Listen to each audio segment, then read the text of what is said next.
Hey, I have a recording for you of a different kind here, but one that really relates to enterprise excellence still, particularly if you can do this.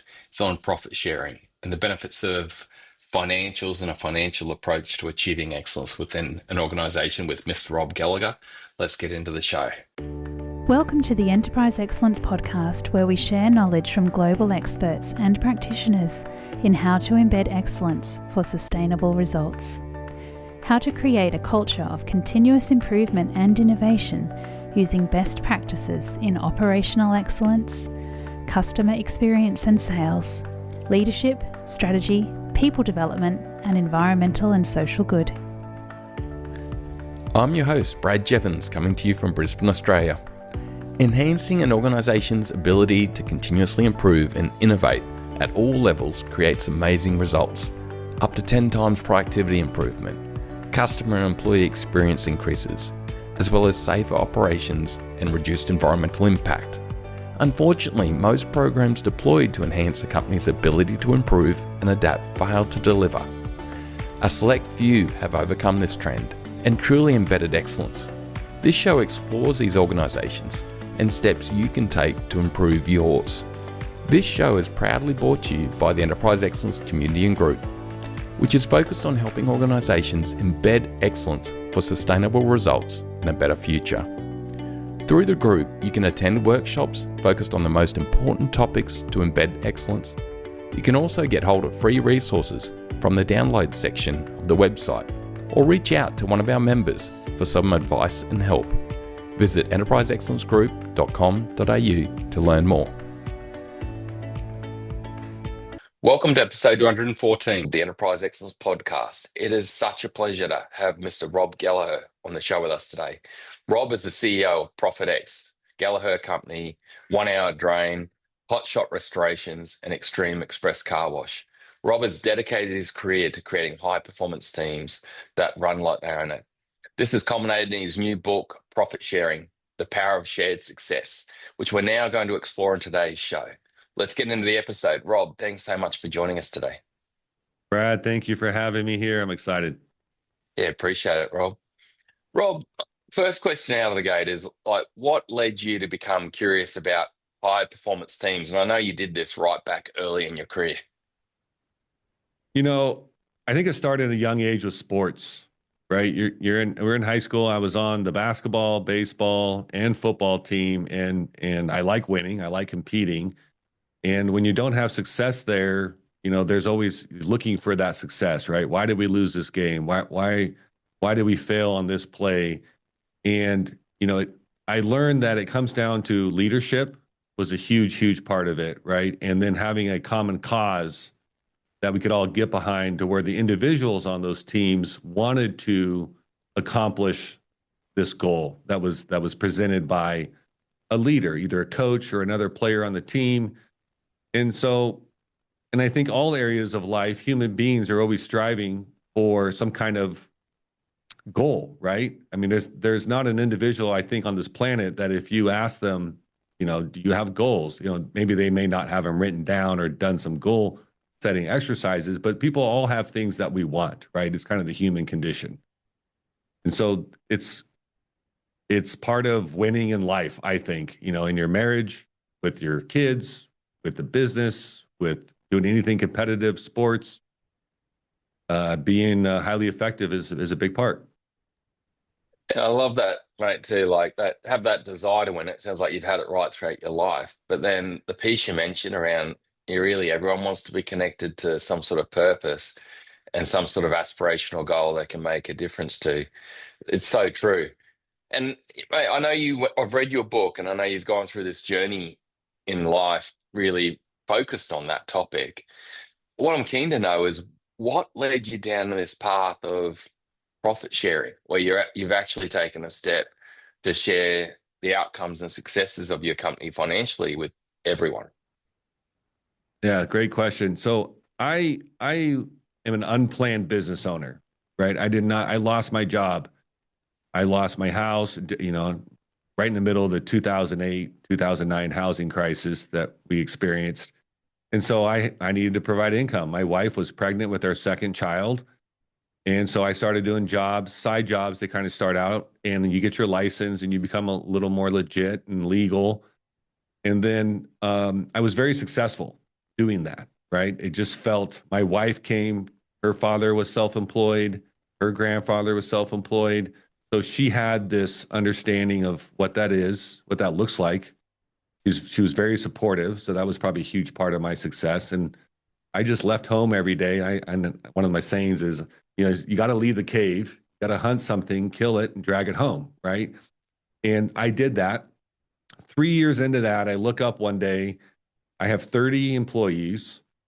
I was drinking too much. I was overweight. Brad, I was not sleeping good. I was out of shape, and I devoted every ounce of energy into this business. And I was just focused with my head down on the little things and trying to just work as hard as I could, and everything else will work out. And I realized that this is not the path that is going to be viable for another 10 years, 20 years down the road, maybe even 5 years at that point. And I just thought, and I know other business owners. I have family members, at the time I had competitors and vendors that I worked with, customers that I was working with.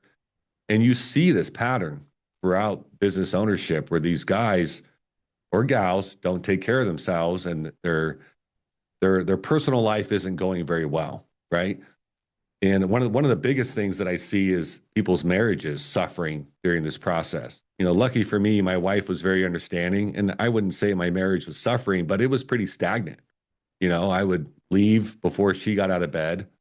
I was lucky to be home in time to kiss my kids goodnight and then repeat the process the next day, 6 for sure, sometimes 7 days a week. And that will really wear you out. So I became interested in efficiency, and I became interested in, how do I run a business successfully without this personal life roadmap that I was on?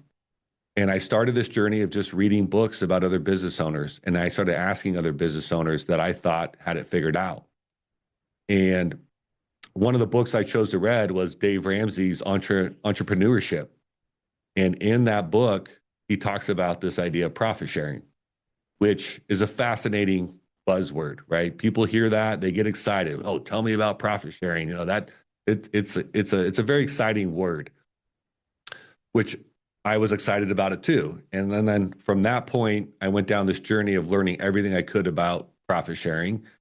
And it just seemed to fit me. It seems like an idea that would fix a lot of problems that I was experiencing. I had the typical business owner complaints. Nobody works like I do. Nobody thinks like I do. And nobody cares like I do, right? Any business owner you talk about, and within 20 minutes, that conversation is going to happen. A business owner about problems they're experiencing. So I was pretty typical in that realm. And those are the solutions I was trying to fix. And profit sharing seems like it's going to fix it, right? So long story short, I decided to implement profit sharing. And after learning everything I could about it, I was frustrated that there was no how-tos on profit sharing your business. There's a lot of guys talking about it. There's a lot of books talking about it, theories, ideas, but there was no roadmap. There was no lists. There's no checklist. There's no rules, guidelines, how-to, spreadsheets. There was nothing about that at the time on profit sharing. So that was a huge task to actually start profit sharing. But I took a couple leaders I had at the time, and we sat down and we started our first profit sharing program in 2015. It's great, Rob, and I love in the book how you have created that how-to guide, but you've also done it in a way that tells people your journey, because it was not a straightforward journey to get to where you're at now. And I really get the sense, Rob, that you're going to keep improving it going forward too. Like it was really helpful, like for myself. Like I got onto you through your book and loved it. What would you say? Like, let's start with the end in mind on this one. Like, what would you say are the main benefits of implementing a profit share system? I think it's that problem of no one cares, thinks, or works like I do. And what business owners find themselves is you're pouring your life into this entity. And your marriage is sacrifice to a certain degree, hopefully not too much. The time with your kids, your personal health, your own personal time to take care of yourself is reduced when you pour into this business.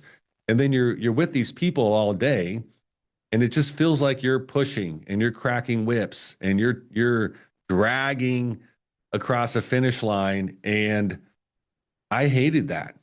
I hated that I went to work and I had to win because I had to pay them. And then they were there to get paid, but it didn't matter to them whether the company made money that day or lost money that day, right? Just on a break it down to a very elementary level of understanding here. They were making money whether we were or not, right? They got paid per hour. And so I wanted a way to bridge that gap, and honestly, I had some really good people on my team, smart.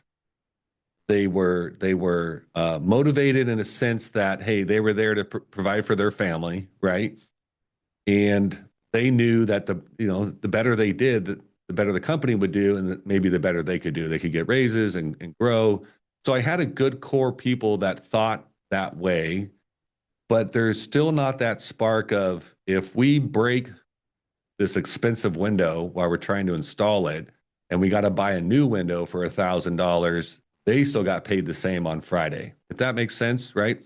And that money, I would lose that money. The company would lose that $1,000 to buy a new window. And so I think I was trying to bridge that gap to where that $1,000 meant something to them also, not just me.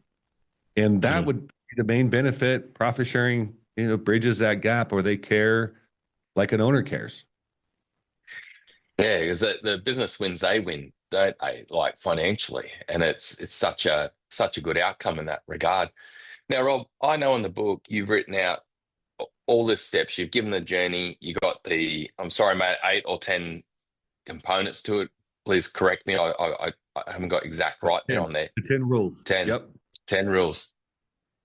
Mate, do you mind just summarizing, just in general, the advice you'd give to a business owner or a leader listening to this podcast, where you go, look, in general, these are the key points. This is how you go about it. Because, of course, if they're interested, they should buy the book and go through the full 10 principles in detail. But what's that summary you'd give them on how to go about it? Well, the first thing I would say is it has to be done monthly. I think that's a huge discussion in the industry. When I started quarterly, because that's what I would hear, the corporate quarterly bonuses, that people would do, which I thought was a step above the yearly Christmas bonus, which is very typical in small business also. So I started there and I was paying out profit, but I didn't see a difference. I didn't see an ROI on that. And then it dawned on me one day that everybody is worried about their month, right? That's when our bills are due. So that's why it has to be monthly. That would be the biggest thing that I would tell business owners. The second thing I would tell them is that it has to be enough money to make a difference. Some of our profit sharing checks in the beginning, because we didn't have thresholds or minimals, was, $350 or $500. And that didn't change their needle enough for them to go the extra mile to make sure that happened again. And then the other big thing that business owners screw up is making it obtainable. And Brad, I can't tell you how many business owners I talk to that will start out and be like, well, if I double profits, then I'll profit sharing, right? Yeah. And so they want to double everything without adding people or improving systems or and being a better leader or actually helping the business do that. They just think that their people, their current systems and current staff are all of a sudden going to double profit sharing, and it's going to be this magical rainbow ride down the slide of success, and then everybody's going to win. So those are the three things, the summaries I would say is this is where you got to start. This is what you got to wrap your mind around. And it does work, right? I just spoke to a mechanic shop owner on the East Coast here who just started this year, and he started like in the summer, and he just paid out his 4th month of profit sharing. And the growth and the excitement that he has in his team, he's starting to get headhunted by bigger companies that want to buy his shops and partner with him because of his success that he's experienced just by doing profit sharing the last 4 or 5 months. Yeah, I've seen it too, Rob, through a friend of mine who does it in his organization, and the outcomes he gets is amazing. And you look at it too, what I guess from that point you mentioned that, oh, we'll double profit and then I'll profit share. I guess leaders, we need to think about the growth that comes with this type of strategy. Like the company grows, the profit size grows for all. Like it's that piece of the culture it builds for you, and that growth and performance it gives because it helps you create a point of difference, and then everyone wins out of it as the organization grows, doesn't it? Like it's exponential. Yeah, it's hard to ignore. I don't think anyone that, hears the podcast like this or reads that book is going to be like, nah, this doesn't work, because the proof is in the pudding, right? There's companies out there that do this. It is not as common as it should be, I think. And I'd like to fix that. I think it's good for the owner. It's good for the team members, and it's good for the customers. I had a customer of ours for 2 years that didn't even know his point of contact wasn't the owner. He assumed, I mean, they never had that conversation that this guy was the owner because of how he cared and treated the customer and ran his projects, which I thought, and this guy didn't know me, but I thought that was one of the greatest compliments I've ever gotten. Yeah, that is a good compliment, isn't it? That your team's behavior and their culture is really going the right way, with that component on profit share. Now, Rob, in the book, you write a lot about your challenges and you're really open. And I think reading that helps people navigate what they might face. But what are some of those challenges that you faced on the journey that you'd highlight for leaders to go, hey, look, this is the challenge I faced. Watch out for this. This is another challenge I faced. Watch out for that. Right. The two biggest challenges I see are accounting. A lot of small businesses or the owners don't have a good understanding of accounting, and then they don't have a good system in place to even have accurate accounting, right? So there's a twofold problem. Some people are good with numbers. Like I like numbers. I was good in math, but I don't like accounting, if that makes sense. Like I understand the numbers, but it's not something I look forward to every day reading balance sheets and P&Ls and tax planning and depreciation schedules and all these things. But business owners need to have some level of understanding of what this stuff is. And then, depending on your size, you probably have an accountant or a team maybe putting this together for you. And then they need to have other metrics in there that help you understand true cash flow, because that's really the number that you're headed after for profit sharing. And so that's the first challenge that I see a lot. The other challenge that I see or obstacle is that business owners aren't typically leaders per se, as like leaders of men versus just a manager of tasks, if that makes sense. And you have to have this level of leadership and trust from your team to launch something like this, because there is trust. And even though you have transparency, and even though you have the metrics that you're choosing to share or not to choose to share, they have to believe that when you say something or when you're pushing them in a certain direction, they're going to grab their sword and line up next to you and go to battle every day, right? And because I've seen that too, and I experienced that too. I walked into a conference room with my DMs, my decision makers that I wanted to give profit sharing to, and said, I want to do this profit sharing program. We're going to do it. I got it all figured out. And then, so if you work harder, you'll get more money. And then I walked out, and everybody had a million questions. Half of them doubted me, if not more, and just thought it was too good to be true. And it was not successful the first couple go arounds. So learning to communicate better, learning to be a leader, creating trust in your team, having that culture, investing in yourself as a leader, right? Like reading the books, going to leadership conferences. We can always get better and get smarter. We can always improve our relationship skills. Those are the big pitfalls that I see when people start profit sharing. Yeah, I love it, Rob. And I even love back at the start of the episode that you mentioned about connecting people to purpose and goals. And then you've mentioned having that clear accountancy system and really focus on your cash flow and make sure that's part of your thinking as you do it. And then also this piece of your leadership behavior of respect and trust and people wanting to rally with you, because I'm guessing what you're saying is if you don't have an element of that, maybe profit sharing won't get you the results you're after because people Right. will still think you're a prick or you're just there to just be on my back. And so there's a few ingredients, but I've seen that profit share with some of those other ingredients in place can really be rocket fuel to help drive Right. They can. bigger Yeah. outcomes. Or they think it's just another trick to make them do more, right? With less. So, it's not. I think in my early journeys of profit sharing, the thought is out there. If you do this profit sharing, everything is magical and easy, right?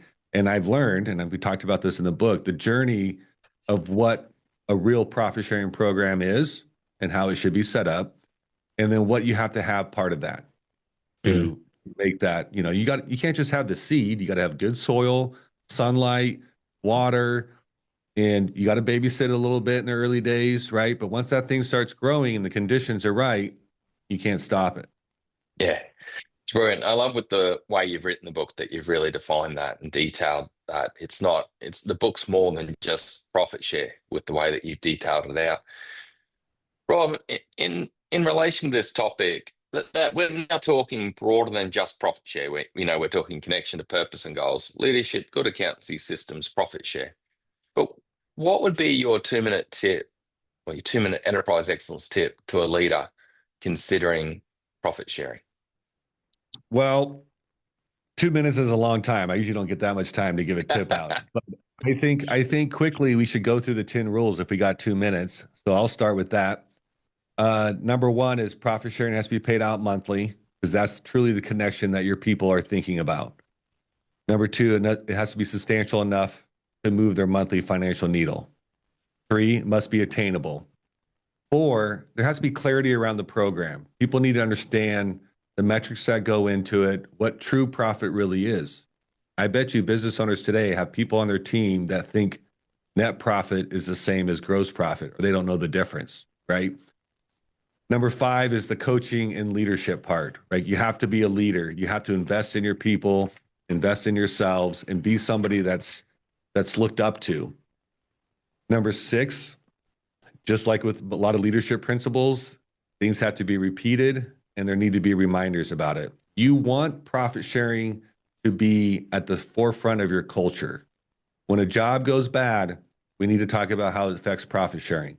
When jobs go well or we winning and things are going really well, I want people to think about profit sharing and what this means for their wallet every month. Number seven, this is an oddball one that I've learned the hard way. You should provide a financial wellness program to your team members to understand how to work with money and budgets and goals and savings and living within your means. All these things have been like a fertilizer to a profit sharing program because I've had people get profit sharing, blow it, or increase their lifestyle, and then they go through a bumpy section, and then now it's my fault that they have obligations they can't keep up with. Number eight is you have to protect the mothership, right? There is a such thing as bad profit sharing, or you have members on your team that become so focused on the short-term gain where they'll burn relationships with customers, vendors, or even coworkers, where they become so focused on today's profit that, hey, remember, we got to be here to make a living long term. And then the last, or not the last one, but the ninth rule is protecting the cash flow. This is where your accounting information understanding needs to come in, and you're looking at the right numbers to do all this. And then the 10th thing, and I feel silly having this in there, but I've seen it happen where business owners get cold feet. You lay out the program, you're a good leader, you understand the accounting, you need to pay it out. And nothing destroys a program or trust in your team when you promise something and then don't do it. I mean, it's just bad leadership, period, in any relationship of your life. But that's the last thing. And I don't know how long that was, but that's my 2-minute tip for leaders today. Yeah, it's neat. And it's 10 really good elements for people to consider. And in the book, you go into key journeys you've taken to get to that, but also key aspects of each to help achieve it. Rob, I know you're a constant learner. I picked that up through the book. Like, what's been a recent insight for you, but what's been a recent learning in the last month or two? Hmm. I think that, for me personally, there's been a lot of success in business and in my life. I have a great marriage. I have great, healthy kids I love spending time with. And human beings, we get comfortable. And I've done this. And I look back and, I've been in self-employed 15 years now. But even before that, when I was running crews, I was still in management roles. We human beings like to get to a plateau at some point of success where either our lifestyle is good and we like what's going on, and we're working every day, but we're just kind of in this limbo section of life. And then we start to, or at least I have, and I'm sure other people have shared this experience, we'll start to loosen the grip on some balls in some boxes here and there. And I just got reminded this year that I've done that a little bit in some certain departments, and I got to remind myself that real leadership is presence, if that makes sense. And yes, there is some freedoms and there is some privileges to being successful, but we forget, or we get lackadaisical on how we got there. And I have a sign in my garage, and I have a gym in my garage. And one of the signs is I read every day, and I remind myself every day is that success is rented and rent is due every day. Yeah. And when we distracted, right, when we take our eyes off a few of those balls, they do drop. Gravity is always there. And so that would be something that I constantly learn in my life over and over and over in different ways and in, different levels, I would say, probably as you grow. But the core root of that information is the same. Yeah, it's a great story and a great point too, Rob. I think we all can suffer from that and drift off that. It's the old law of entropy. Anything in this world that does not have energy applied to it will gradually decline. So it's such a true one. Rob, it's such a good podcast, and there's so much extra information for people to gain and explore here. How can people reach out to you, connect with ProfitX, get the book if they want to learn more? Yeah, check out our website, profitx.co. I'm also on Facebook and Instagram, Rob Gallaher. You can find me there. LinkedIn, we're on there. We're posting clips. We'll probably post a clip of this podcast. And we have a newsletter. I would love people to sign up for. They can do that on the website. And we send out a newsletter every Monday. And it's not a buy our profit sharing program class. It's information about business leadership.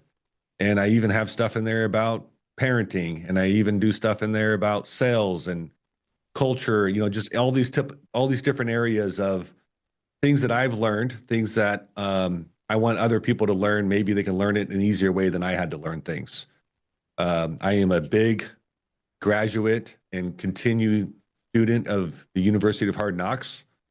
And I just try to provide value in that newsletter. And I think I get a lot of good responses on it. People tell me all the time, hey, I read, I loved your newsletter. I changed something in my business this week because of it. And, thank you so much. So that's really what I would like to get grown and get a lot of people reading that stuff and getting benefit. Awesome, Rob. Well, Rob, thank you for coming on the podcast and sharing your knowledge. Thanks for everything you have done in the book and your newsletter to help. And I know you'll do a lot more going forward, mate. Thanks for helping us create a better future. Yeah, thank you, Brad. Thank you for reading the book. And this was really fun. Appreciate you. What a great episode. Remember, you can visit our website, enterpriseexcellencegroup.com.au/resources to get hold of tools and techniques and resources to help you on your own excellence journey.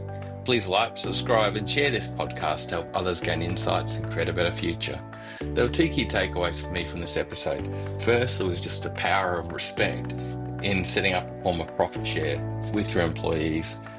If it's relevant to your organisation, to really take the whole thing forward, really have them invested, make the business their business, and for them to get rewards as they grow and develop the organisation also. An amazing approach. The second key takeaway for me were the key tips that Rob gave around consideration for setting it up the right way, the frequency of profit share, considering how you manage it, considering transparency. There's many elements, which is where I'd really recommend his book, Profit Share, for those that want to learn more and consider this for your organisation. Thanks again, Rob, for your time and knowledge and all you have done and will continue to do to help us create a better future. Bye for now.